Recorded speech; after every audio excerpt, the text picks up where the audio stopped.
Right, it is a show that is bound to be one of the most watched and of course very exciting one right here on Debate 411.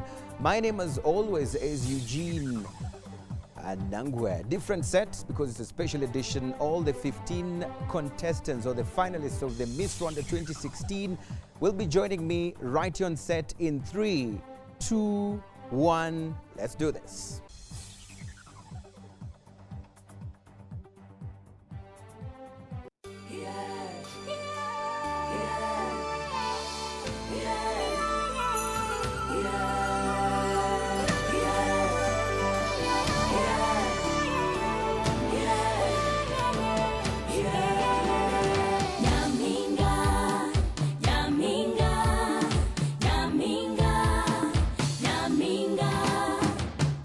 Tambuka gikobwa haranira iryo kamba wihesha agaciro mwana wanjye indangagaciro z'umuco nyarwanda zizakubera iteme rigutembesha hirya iyo mu mahanga nugerayo shenge uzaratire bose ibyiza by'u Rwanda dore warahavutse mwana wanjye kandi ntaheza nk'iwanyu. We have seen all the beautiful smiles. For real, if I had the powers, I would want to.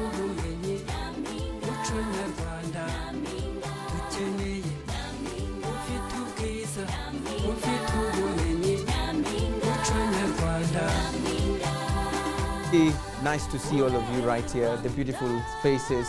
But of course, most people have always been wondering and saying that, you know, being Miss Rwanda is all about the beauty, and people only see the beauty as part of the most important thing, in this contest. Let me talk to number 11.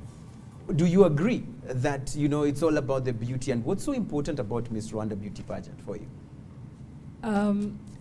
Thank you very much. Personally, I don't believe it's only about the beauty. I believe it's about content, and I believe it's about knowing your culture and your roots.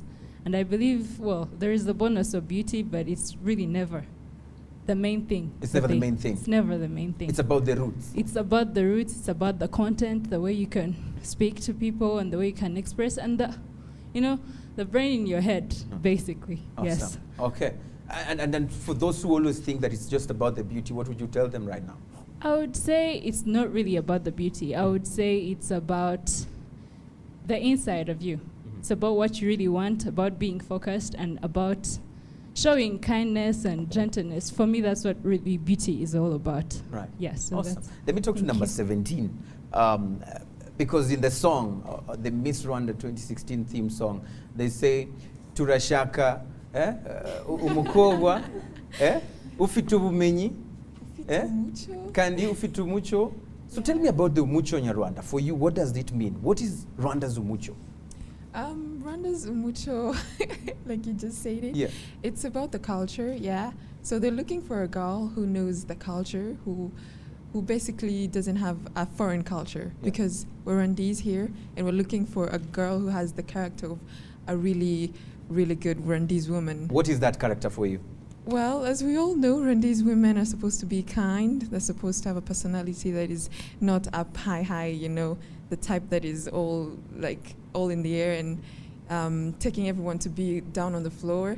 And they're supposed to also be the type that is caring and that cares about the community, that cares about the country, all those personalities. Those are the personalities that are needed. Yeah. So we are not looking for one who's up there. Number 15. Tell me what this means to you, up there. So are we saying Turashaka uchechetse namazi? The one who's just silent. Is this what we're looking for? Is it the culture of Rwanda? No, it doesn't mean kodushaka uchechetse. Yeah. But nyaminga, there are some values that she has to have. There are Rwandan values. She has to respect herself and own her respect so that people can respect her.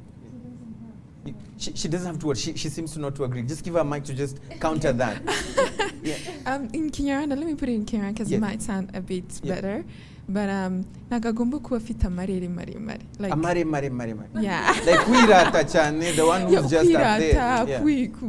Gusuzugura, all those na marere mare. Yeah. Let me jump there to number one. You want to add something? Okay, yes. Just add and then we'll talk to number one, right? Yeah, the Rwandan values that I'm talking about, you have to be having the Rwandan values such as indangagaciro z'umunyarwandakazi. You have to be embraced with the Rwandan values. Kwihesha agaciro, our proud as Rwandese. You have to be having that pride. So the Rwandan values is not all about keeping quiet or very humble, down to earth. Yes, it's a quality of a Rwandese lady, but the Rwandan values are kwicisha bugufi, gukunda igihugu, kwimakaza umuco n'indangagaciro z'umunyarwanda. When you walk out there and meet fellow ladies, whether they are of your age or not your age, what do you think about the personalities of most Rwandan ladies that you meet out there? The personality of most Rwandan ladies is totally different from any other personality from any other country, because we do have what we have in common that other countries do not have. Like what? Our Rwandan values, respecting ourselves, our gaciro kacu, our pride as Rwandan values, who are even empowered by our Honorable His Excellency Paul Kagame. So that's what we have. That's what separates the Rwandan ladies. That's what separates Rwandan ladies from any other person. Right. Let's jump to number one, because it's a very important thing that we're talking about here. The values, of a typical Rwandan lady, and she says those are the ones that separate us from other ladies. But most people, when they talk about Rwanda, for those who haven't visited the country, and when they're talking about the ladies, they always say it's the beauty. But when it comes to the, being able to go out there and express yourself confidently, they say, aongao amanota rihasichan. Do you agree with that? Well, actually, I do agree as a Rwandan, but it's our culture. It's our culture to not put ourselves out. So that's our culture from Aria's passes. So the two are lying, the first speakers, that we are all out there. So it's our culture that we are always those who are silent. We don't want to be all out. Yeah. We want people to be the ones to talk, but for the ladies, just chill. Yeah, it's not. Huh? Let her talk, yeah. It's not about don't put ourselves out. It's to talk much as it's the good you can. Yeah. Awesome. But not put yourself and say something which is not in the content. Yeah, right, things like that. Thank you. Let me talk to you. Just right behind number 20. Tell me, in your own perspective, what separates a Rwandan lady from other ladies from anywhere else in the world? Personally. Yeah, go on. Personally, I think that a Rwandan girl is different from all the other girls on the world by having the Rwandan values. Mm-hmm. A Rwandan girl first have kwiyubaha, and I think it's something that makes us first different from all the other girls on the world. Kwiyubaha. Yeah. Okay. Right. You have the pride. Yeah. Like when you walk out there, you walk confidently and I'm a Rwandese lady, right? Yeah. Okay, so talk to me about the critics of the whole Miss Rwanda beauty pageant. Some of them say, from the time we started, from the time we had Grace Bahati, we had the following ones, the Kundwa Dorians, they feel like Nagachiro, there's Namusaruro in the whole exercise. And I would like to hear from number 18. Do you agree with them? They say that we are just wasting money, wasting time in this project. What would you tell such people? Well, I wouldn't say that they wasted their time, because probably selecting these ladies, they were able to do this. But when it goes to these projects and fulfilling their dues as Miss Rwandas, well, it comes back to a problem of setting projects that are more than their capabilities to fulfill them. So you say when they go to compete, people over-exaggerate the projects they want to do. Well, when they win, they're not able to fulfill them because it's not realistic. Is this what you're saying? Well, they have these dreams, and they feel like they can do this. And they have this, they feel like they can fulfill these dreams of theirs. But sometimes it's more of not budgeting. You know, you first plan before you say something. So it's a problem of promising what you cannot really fulfill, like in real dues. So this comes back to a problem of making something that is over your position. It's exaggerated. Like, yes, it's exaggerating. So for you, what is the promise you're making if 27th you're crowned Miss Rwanda? What are the promises you're making that you will do? Well, my project is about arts, promoting arts, more especially in the youth, whether they're in schools or not. So this is in a way of competitions, making competitions, because as we all know, competition brings out the best in you. So that is my project. That is your project? Yes. And you are fully ready to fulfill it if you yes, you it's easy. So 2017, we won't be sitting back to say she made exaggerated promise. Right, so I would love to talk to the lady behind number 15. So tell me about, in your own opinion, from the time the Miss Rwanda beauty pageant started to this one that we are looking for one of you on 27th, why do you think those who have come before you have not been able to succeed in the areas that they have failed in as Miss Rwanda? Thank you. I think that, as Jen said, it's because of saying or projecting what they don't have to do. They think higher more than they are. They think big. Yes. Thank you. Is it wrong to think big? Someone? Right, you're saying no, let's give her a mic.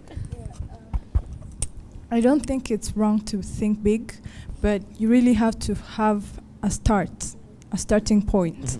You have to set your bars and say, I have to start here, and maybe these bigger projects will be done in the future. It will be done in the future. Yeah. So it's a starting point. You want Yes. to add something? Yes. As we know, in among the indangagaciro z'abanyarwanda, there is keeping promises that you make.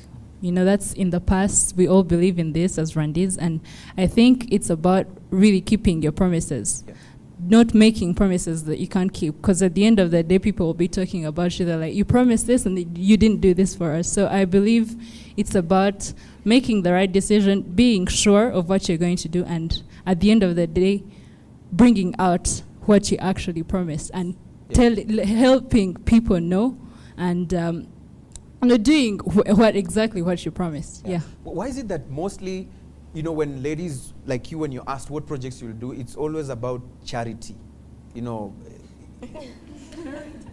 I will do this to help the kids in the streets. I will do this to help them. Is there a possibility of having a different project that is all out of the usual, like everything that everybody else says? Yes. This year, I believe there are a bunch of. What's yours? Mine is about career guidance. Guidance. I think this is something that us, the Rwandan students, need, especially in high schools. Being sure of exactly what you want to do, doing internships of what you really want to do, to be, to love what you actually want to do in the future, and, being able to be like, okay, when I become that, I'll be earning this. If I need to apply or make a CV, you have an office that you can go to, and they can help you with everything. Right. Yeah, so mine is about career guidance. It's not really about charity. It's well, to a certain extent, but yeah. Okay. Number 24, have we spoken? No, we haven't. What I've learned from you is that you have the skill of making hair. All the ladies here whose hair is looking super, you're the one who's done that. Yeah, I think they should say thank you to me. Thank you. Thank you. So talk to me about the youth unemployment issue, because it seems to be a problem that is not just a Rwandan problem. Many countries, young people are out there with no jobs. What do you think is the problem? What is the challenge and how do we solve it? So the first problem, the thing that is causing all this, is because of ignorance. And by who? By the youth. They don't want to join other sectors. Most especially the youth are always searching for white-collar jobs. I can't imagine if Rwanda can offer white-collar jobs for everyone. Not really. So the solution can be, I can encourage them. That's what I actually want to do. I want to encourage the youth to be more of job creators instead of job seekers, because once they are going to always be searching for jobs, the unemployment rate is going to be high. And, our country will be leading to a low development country, though, when we want to develop it. So, yeah, and I would also encourage them to join other sectors like the farming sector. They mostly, the youth, most of the times, they think that they should join, the offices, they should be bossy, wearing ties every time, but that's not how it is. You can also try going to the farming sector and try out your skill. Maybe that's where it is, that's where your talent is. But they'll tell you, I spent 4 years in university studying about mechanical engineering. I haven't got a job on that, and you want me to go to the farm? Yeah, you cannot go to the farm maybe to dig. You can use tractors that are there. You can use them, you can use the tractors, you can start a poultry business, you can become the boss of that farm and everything. So right. you make a business. Right. Yeah. How would you, behind number 17, how would you solve this issue of youth unemployment? Okay. First of all, I would tell them that they should respect every job because every job earns money. Right. So you should go whether white collar job or other job, just if you have a talent, just go for it. Because I believe talent is something that you do that is different from others. Right. Yeah. And that makes you unique. Right. And if go to your uniqueness, you will find a job and you'll find something to do. Yeah, you'll be right. successful. But number 15. They will say that we have had this, we've had this all over and all over again, that we need to stop thinking of white-collar jobs. This is not something we're saying for the first time here. But still, they don't. I mean, what do you think we need to do to just once and for all deal with the issue of young people choosing what they want to do as opposed to going for what's available or creating new opportunities? Well, the solution is hard.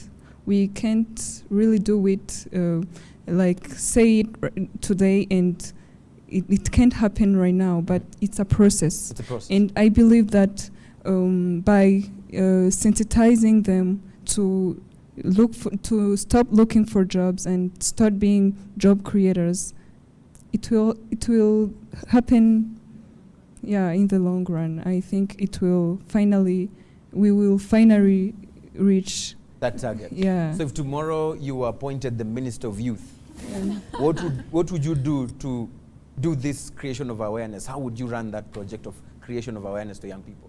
Well, by sensitizing them How? to well right, go ahead. Yeah, so I think we can use her project by providing the career guidance in schools. Yeah.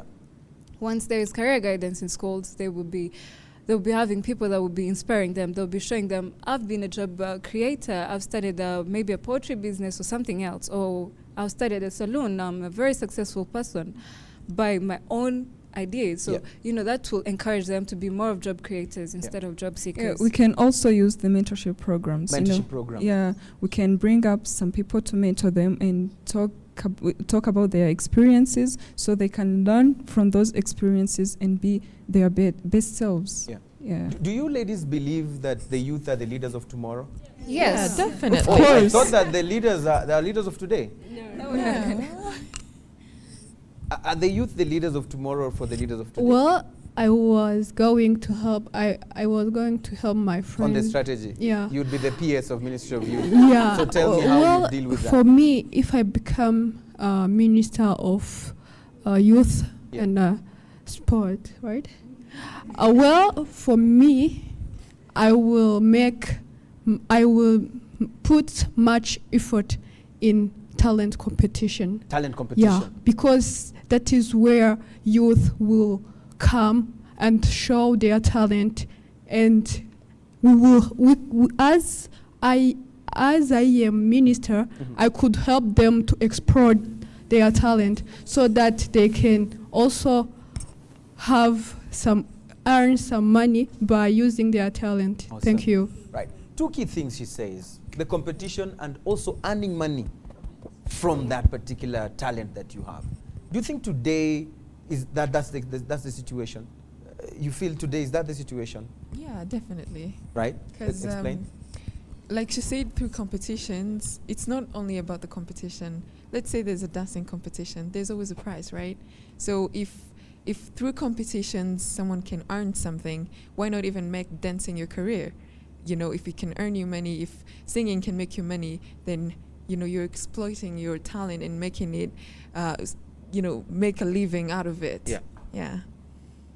Yeah, to add on that, I also believe as much as we are the leaders of tomorrow, we have to start today, you know, because if I go in a singing competition and they tell me I'm not good and I'm not making money out of it, I will focus on working hard in school and figuring out exactly what I want to do, which means whatever we want to do here is really important, because, you know, if I figure out what I want to do, maybe I'm not talented because, well, let's face it, some people are not really singers or dancers, or they're talented you know, in other areas. they're talented in other areas like debates and you know, I would, you know, you realize that you get there and then you're like, okay, I'm here and you know, I'm feeling comfortable and I'm really doing good. So they start today. They go As on they trying. If I gradually. try a debate, I'll know that I'm really good at debate. For example, if I try singing, I'll know for sure I'm really good. If I go to school, and you have to earn from that. Yeah, and so you the have system has to be able to give back to this kind of people. With yeah, this you start when you're young. Yes. Right. Let me talk to number 20. Turamutse ejo, bagushize muri ministeri y'abajene. What would you do to help young people out there, you know, to get to the level that you wish them to be in? Thank you very much. I can also add to my friends to what my friends said. Yeah. I can also encourage them to be creative, not being job seekers but job creators, because being creative increases the development of the country quickly than seeking for a job, because you can even spend like 5 years or 6 months looking for a job. Yeah. But when you finish your studies, when you have something to do, it's I think it's really good than sitting waiting for someone to give you a job. Right. Yeah. So still remaining with issues of young people, you want to add something first before I ask the next question? Yes, go ahead. Yes, as you asked her if I was the Minister of Youth, there are very many opportunities in Rwanda that are meant for youth. Like we have BDF. If you have a smart idea, it's very easy for you to get funding. Yeah. And you just have to get out of your comfortable zone. So you feel, one, we are in our comfort zone and we're not taking these opportunities. Yeah, we're not going for what we have. We're just there saying that maybe I have a brother who is a minister, they're going to appoint me. That's not what you should have in your mind. You should have yourself in your mind. I have to do this for me, and then it's going to go out and benefit other people. Right. Well, yeah, let's hear from her. She hasn't said anything yet. Yes. I need to give like an example for me. Yes. When I started my project of helping people with disabilities, first of all, I know sense language, but it was hard for me to start, how can I interpret for people with disabilities? It was so hard for me. It was very difficult. But when I could like say, an example, we have an internship for those people, so we can teach everyone according their talent, according what they know, so that what I can add for everything, for everyone who have said. Right. So what different thing would you do apart from adding all that as a Minister of Youth in promoting young people to achieve their full potential? Yeah, like I can say, like to show different talent that they possess for everyone, not feeling everything that they want to do. Yeah. To be able to do what they want to do, what they think, what am I need, so that they can do that. They can express their feelings, their talent, what they want to do. So give them the opportunities. Yeah. Right. We need to jump onto the other issue, but let me hear from number 16 first. Thank you very much. I think much more to add. If I happen to get the opportunity to be the Minister of Youth today, I would encourage the youth to set priorities first. Let's not let what we cannot do interfere with what we can do. Let's set priorities and then bring out the best of what we can do the best. What does that mean, setting priorities? Taking the right decisions. There's choosing what you can do. You may be having a talent, so utilize that talent that you're having and make it efficient and productive to bring out the best of you. That's the priority for you. Let's talk about the issue of, diseases, because there's a big disease that really is affecting young people, and this is HIV and AIDS, and curbing the spread of this particular disease. Like, it's a very key thing that we need to do as young people to stop the new infections and have those who are already infected be in treatment. There's been a debate on the distribution of condoms as a way of reducing the new rates of infection. I want someone who hasn't said anything. Behind number 20. Could you tell me, you've said something at least, yes, but could you tell me whether that would be the right thing to do? Distributing, making condoms available as part of the way of reducing new HIV infections. Would that be something that you'd advocate for? Yes, I think that it's something really good to be used when it's sometimes hard for people to abstain themselves. And if they can't, I think that they can use condoms instead of getting that HIV/AIDS. Right. Right. So you'd advocate for the distribution of these condoms. Who would not want to advocate for that? You wouldn't. You wouldn't. Why wouldn't you? Before we go for the break. Right. Take the microphone. Let's give her the microphone. Why would you not advocate for the distribution of condoms as a way of reducing HIV infections? Thank you. First of all, I agree with the Bible. The Bible says that we have to quifata. Yes. We have to quifata. Yeah, quifata, to not having sex, to not... Quifata, yes. Quifata. So that's the best. Kristo ukareka izo nzira zose zituma ugetinga that HIV. Thank you. Right. Thank you so much. When we come back, we'll build up on that particular point. But let me just read as we go for the break some of the comments that we are having right here. I have Ruda Kemwaniki who's saying that Eugene Anango Rwanda has improved. Keep it up. Okay. Thank you. There's Utuma Tuishima who says that I think the English is perfect, critical thinking, the confidence, the real life problem analysis. Wow. Congratulations to all of you. Thank you. We're taking a very short break, and I'd like one of you to take us for the break. You just look at the camera over there. Who's taking us for the break? You are taking us for the break. Take us for the break. Let's go. Thank you very much. Just look at the camera. Thank you very much. We're going to be right back. Stay tuned on RTV Debate 411 with Miss Rwanda 2016 contestant finalists with Eugene and Nangwe. Let's do this. Let's go for the break. We'll be right back after this.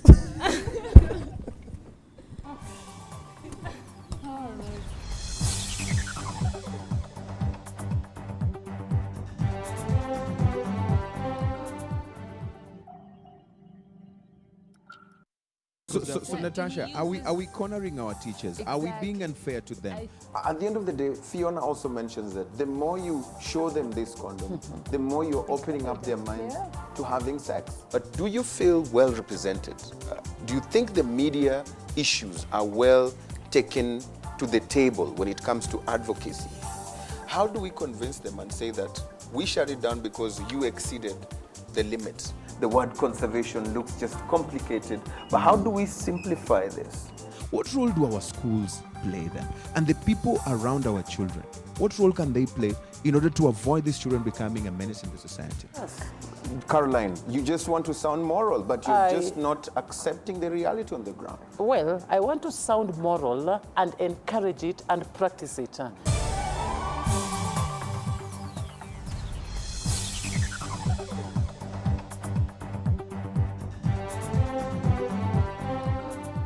This is an EA production.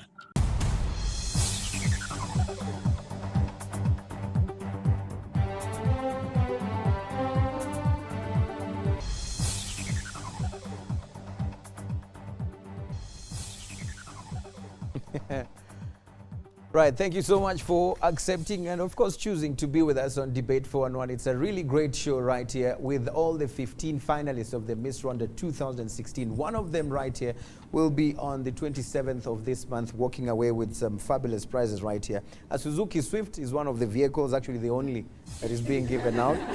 And of course a monthly pay of 800,000 Rwanda francs. Is that true or not true? Very true. So, the winner of this one, right? So talk to me about the issue of these incentives that we are having out there, because some people tend to feel like this is what is pulling us to go and do this Miss Rwanda, to be in Miss Rwanda competition. And they wonder, if you are not among the 15, among the finalists, would you still be able to do those projects that you're talking about, would you still be able to go out there? Who hasn't spoken? I would love to talk to the person who has not said anything. Right, talk to me, number 23. Do you think that this is what is driving you there, and how do you justify that it's not that car and the 800,000 francs that is putting you on that seat today? Yeah, thank you. I can say that what has motivated me to join the competition is not about a car. What I want to do is to use the opportunity I got from there to explore my talents, to look something I can do that community can benefit on. So I think if I don't win the competition, I will still carry on my project and make it done. Yeah. Would you stand and say, I'm walking out, I don't need this, let me go. I'll still go and continue my projects. Would you do that? No, just I will put in action what the project I have. Yeah. So and then the name of the Miss will give me the value. Right. What's the project you're working on? My project is about to reduce to advocate about literacy. Literacy. For the women in rural areas. Right. So what's the situation today that you want to change? Many women in rural areas, they didn't get the chance to study. Sometimes they stop their children to study because they don't know the value of education. So I think if they will join the training center and get something that can increase their skills, their knowledge, I think they will have things that they can teach or they can give to their children. Right. So then their children can have the chance to make their life succeed. So is there age gap for those who are going to come to this particular training? Yeah. What is the age gap? Age gap between which age and which age? Between 25 and 35. And 35. Those are the only ones you'll allow inside your project. Awesome. So talk to me about you're raising your hand. You want to say something, or you want to add on to what we've talked about? I want to add something. Yeah. When we on the Kwifata. Not Kwifata. Yeah. Let's just develop that particular conversation. The Kwifata. How important or not important is the distribution of contraceptives like condoms in reducing the rates of HIV infections? I think the distribution of, I can agree with the contribution of condoms. If you don't know Kwifata, there's some people who don't know how Kwifata. Yeah. So instead of getting HIV, they can use the condom for protection. Take the condoms, would you take them to schools? Yeah. You distribute them to schools? Yeah, for me, I can distribute them to schools. Yeah. Yeah. Number 12 says no. We are here as ambassadors of our culture. Yes. And our culture tells us not to be, ibyigenje. Yeah? So we have to stand on our values. So you getting the condoms and giving them to these young people is like encouraging them. You're encouraging them to do what they're not supposed to do. Yeah. So I think what we should do is teach them what they should be doing and what they should be standing for. Now if that doesn't work, what do you do? It will work. It will work. Yes. I love the confidence. Yes. You want to build down on that. You want to defend your point of why you would promote that. I think when we distribute condoms in schools, we are not encouraging them to have sex. We are protecting those ones who make sex in schools. Yeah. And for those ones who don't have that idea, I think they're not going to have it when they see the condoms at school. Yeah. No, they will not. Add something on her. I'm now torn between picking. All of you are just up there. So let me hear from her because we've had. Okay, Sharifa, let me ask you a question. What will happen to that young person who wasn't thinking at all about having sex, and you come here and give her or give them a condom? That will enhance that feeling. The urge. Yeah. So you feel no way in schools, no condoms? No way. No. How many for condoms in schools? Hands up. How many for condoms no in schools? They refuse that. Right. So let's talk about the prostitutes then, because it's another issue again. As a woman, how would you handle the issue of prostitution in the country in terms of helping those women or ladies who have got into this particular situation? What would you do in that particular situation? Thank you very much. I could advocate for a woman's pride. So they should know that a woman's pride is far much better than any cost that can be put on. So our pride is more better and very much better than any other cost that can be set. So if I can advocate for the Rwandan values, women should know that they do have the pride that no one else can. It's not worth any payment. It's not worth any payment. Yeah. What would you do to drive them out of the streets? She hasn't spoken longer than some of us here. Yes. Well, thank you. What I can do, yes. As we all know, they do that job for money. Well, I will combine them together and make a cooperative where they will do some activities where they will earn money. In that case, it will end. Because they do that job for money. Right. Nothing else. Nothing else. Yeah. Who else has a better idea than hers of driving all the ladies in the streets to get out of there? Yeah, first of all, I would tell them that the time they use to go out there and be prostitutes, maybe during the night, they would be using that time to rest.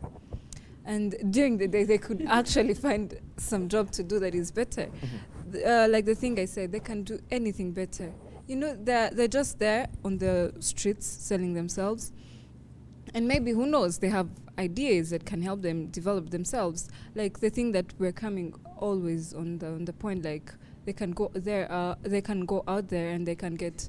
They can get what? They can use their ideas. You know, most of them have ideas, but they're like, I can't do that. So how do we make them exploit their full potential in terms of those ideas that they have? Obviously, you can't go to a person. I can't go to her and say, you're a prostitute. I know. She would be like, I'm not a prostitute. Tell me. So how would you go about it? I would just use like umuganda, like be advising them. I'll be like going side by side, not straight to the point. I'll be telling them, you people out there in the streets, you're going to be punished. That's one. They're always being punished in Rwanda. And then... No. Actually, and I would just tell them, please come to this place. Come and we make a cooperative, as you said. We do something better, come up with ideas, put them together. I'm very sure if they're all together, they're going to come up with a better idea that is going to make them earn money. Do you agree? I don't agree with them being punished, because actually I think even Rwanda has totally got rid of removed all that. Yeah. So they don't get punished, and they're even free to admit to being a prostitute. Yeah. So what I think, well, of course you can't go and be like, hey, you're a prostitute and you have to come here and do this, because then it sounds like dictatorship or something. Yeah. But what we need to do is make someone believe in what you believe in. If you believe that prostitution is not a good thing, and which I think we all do, we just have to feed them with our ideas, because it's that moment you tell someone agaciro ufite ntago kangana n'igiciro ubona. Kandi agaciro niko kuiha. Kandi agaciro niko kuiha, like His Excellency always says. Right. So if once they actually get that and make a sense of it, they will obviously leave the prostitution. So you convince them. You have to be convincing. You have to be convincing. Whatever project you want to do with them, you be convincing. Yeah. We are no longer in one particular place. Like in terms of, the world is now a global village.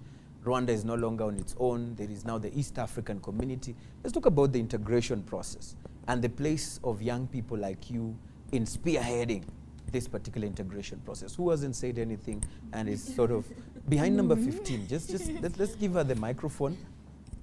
Let's give her the microphone. Yeah, behind number 15. We can vanga, don't worry. So tell me, the issue of integration, of going into the East African community, how important is it for us as a country? Thank you. It helped us to join the developed countries. So it improves us to share ideas, to open our minds, and etc. It has opened our minds. Yes. So yes. Yeah, it even made like people move freely to the East African countries. Like I can use my ID to go to Uganda. Like it's free. Like you won't go for a laissez-passer or for the passport thing. You have to like go with your ID, and it even opened doors like for the investors. It's free. Like they're not feeling like they're not going to the place. Once you're moving from one country in East Africa to another country, you're feeling like you're going to your fellow country. So it's fine. It also attracts investors, and another thing I would say it leads to promotion, like of things that are in your country, like your goes products. Beyond your borders. Yeah. Right. Let's talk to number one. Like, do you believe in a political federation for the East African community? Do you believe it can work? Yes, it can. Explain. Oh my God. Oh, the reason why it can, it's open doors of the people who work in it. So that's the reason why I think it can. It can work. Yes, it awesome. can. Thank you. It can work. Yeah. You believe in it. Yeah. Behind number 17. You believe in the political federation for East African community? Yes, I do believe. Yeah. Why? Yes. I believe because it opened door, as she says, and it increased the market of our product. It enables us to sell more out there. You believe in it? Yes. Political federation? Yes. Can it work? Like one government for the whole region? Yes. How? When this works, I believe it can work because it's going to bridge the gap between the East African countries. One, it's going to promote brain drain, and it's going to make East Africa one. And making East Africa one, it's going to promote economic development. There will be economic development among the East African countries. Yeah. And when there is economic development as well, we shall be having also improved political relations. Yeah. So if we are united, I believe together we stand. Together we stand. Yes. And so divided we fall. And divided we fall. Yeah, you just pass the mic to number 18 as I hear what number 11 wants to say. Well, I don't. To a certain extent I do, but also to another I don't. Because you're in between. Why? No, I'm not really in between. I think I don't believe it should be there. Political federation. Yeah, political federation. I believe we're doing good as it is because it's the East African community and we work together. You can move from one place to another with just your ID. Yes. You can access the ports because you are landlocked. Yeah. And it's good so far. Yeah. And Rwanda is still developing as it is. But giving examples of the other leadership, systems in other countries, I think Rwanda is doing good on its own so far. Would rather stay the way we are. No, we would rather stay with our leadership system other than get into something that we might not, really agree with. Because in Uganda, there are over 58 different cultures. Yeah. In Kenya, you would know it's totally also different there. Yeah. In Tanzania, it's also, other than expanding and then we believe in Tanzania and then Uganda. And let's first focus on just being Rwandese and coming up together as Rwandans together, alone, and educate each other. And when we come up and we are up there, then we'll focus on getting into the East African political federation. System, yes. Awesome. Yes. Number 18. Do you think it's viable? Can it work, or people will start fighting over who's going to be the president of East Africa, or how do we have one government for the whole region? Do you think it will work? Well, as it sounds, it's really hectic. And, politically, countries are facing different issues. Yeah. And some of them are even hard for her own to deal with. Yeah. So when it comes to East African community, Jesus, it's it's going to be something like a fight. Yeah. So I think we rather stay together, and as a country we handle our own problems.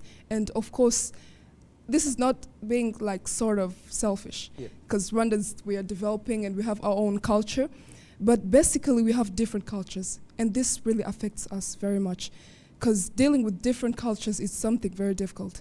So I believe having our own culture and handling our own problems, and helping each other, but in a distance, to save, our security and everything. So I think it will be good, but at the same time, it's technical. Yes. It's a bit technical. Yes. As you give us your answer, she's mentioned the issue of if one of the member countries cannot handle their own situations, how can we be able to handle every 5 of us, or all of us? This brings us to the issue of conflict within the region. What do you think is the problem? And how do we solve this conflict that we keep seeing? We have conflict in Burundi. Sometimes, you know, we've seen it when elections happen, like in Kenya 2008, 2007. You know, how do we deal with this thing? I think the way to deal with this is, first of all, understand the benefit of the whole country.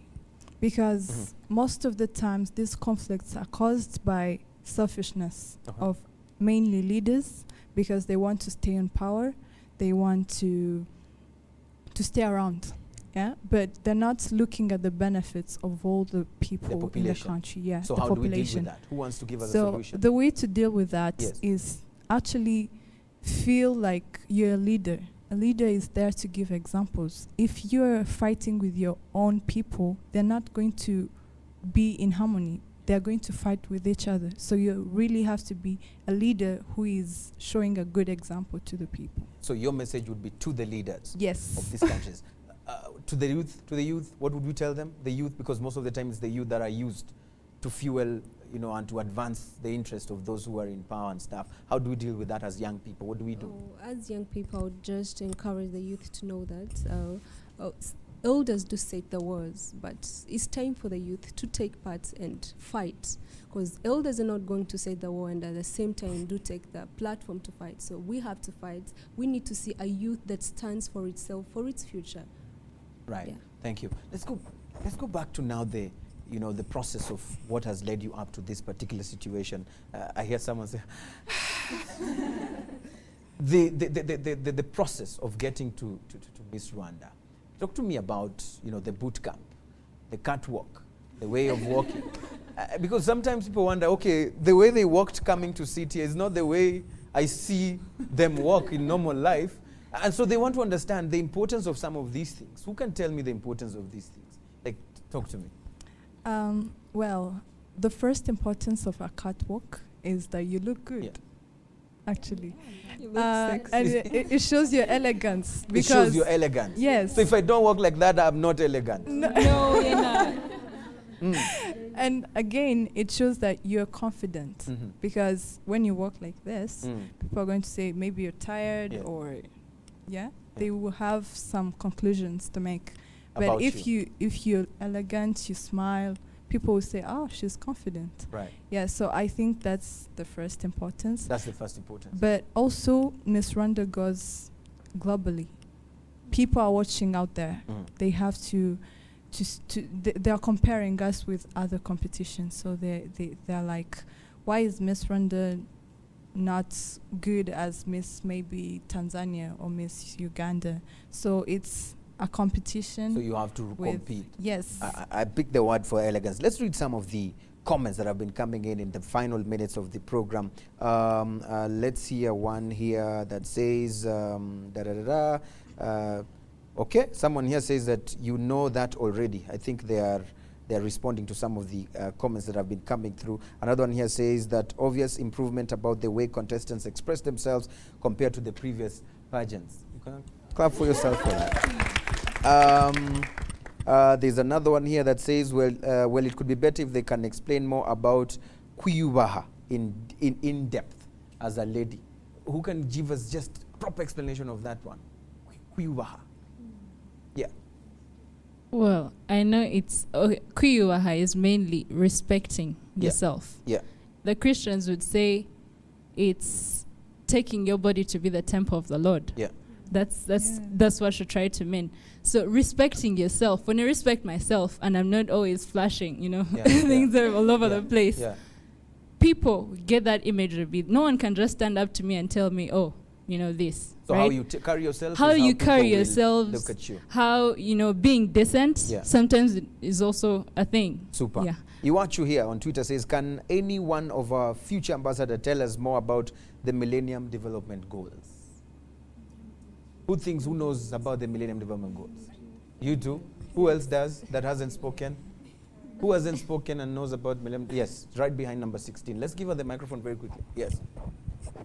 Thank you. Yeah. I think Millennium Development Goals is the program aimed to reduce poverty and encouraging the ladies to find the ability within themselves, and also to reduce the health problems, and and also to reduce what I can say, to reduce poverty. No, not to reduce poverty. Poverty is not there. To reduce kurya nabi. Like diet, right? To improve the diet and nutrition. Kurya nabi, like if you translate it directly, eating badly. Right. So I'm told that we are about, the time is about ending, like our time. But of course, it's important for us to probably get very, very, very quick reactions on who is your competitor here. Who do you fear most? Number 20, very quickly. Each one of you tell me who's your competitor. I don't fear anyone here. You have no competitor? No. Okay, let's pass the mic. The same goes to me. I have no competitor. No competitor here. Yeah, You're the one. Yeah. And you? Be honest. Same. Yeah. No competitor. Yeah. No one. No one. Absolutely no No one. one. Let's keep going. No one. Nobody. Nobody is your competitor. You? Nobody. Nobody. No one. Me too, no one. Myself. Yourself. Okay, no one. 'Cause No one. I believe in myself. You believe in yourself. How about you? Nobody. Just me, myself, and I. All right. How about you? No one. No one. I'm my own competitor. You're your own competitor. Absolutely no one, just No me. one. Yeah. Okay. I'm happy about the confidence levels. But of course, I know deep in your heart, you know there's someone. Thank you for lying to us and not being honest. But I want to thank you so much, and I wish you all the best. Come the 27th. If you don't win, just know that you've put on a good fight, okay? And as you've promised us that you'll still do what you wanted to do when you win, you still have to do it. And I will be here to call you here to follow up, okay? So thank you so much. Of course, also for our viewers who've been tweeting and of course sharing your thoughts on the show tonight. Thank you so very much. I couldn't be able to read all of them because I was saving time for the contestants to be able to express themselves. But let's keep the conversation going on Twitter at Debate411, at I'm Eugene Anango. As always, I'm Eugene. Bye for now. Let's do this next time. Let's leave the stage right now. Thank you so much for being on the program. Good luck. Super.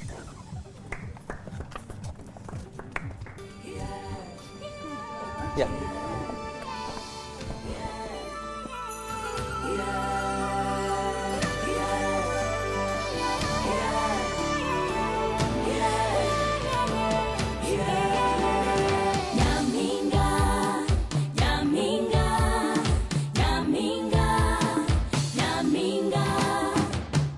tambuka gikobwa haranira iryo kamba wihesha agaciro mwana wanjye indangagaciro z'umuco nyarwanda zizakubera iteme rigutembesha hirya iyo mu mahanga nugerayo shenge uzaratire bose ibyiza by'u Rwanda dore warahavutse mwana wanjye kandi ntaheza nk'iwanyu turashaka ufite ubwiza ufite ubumenyi umuco nyarwanda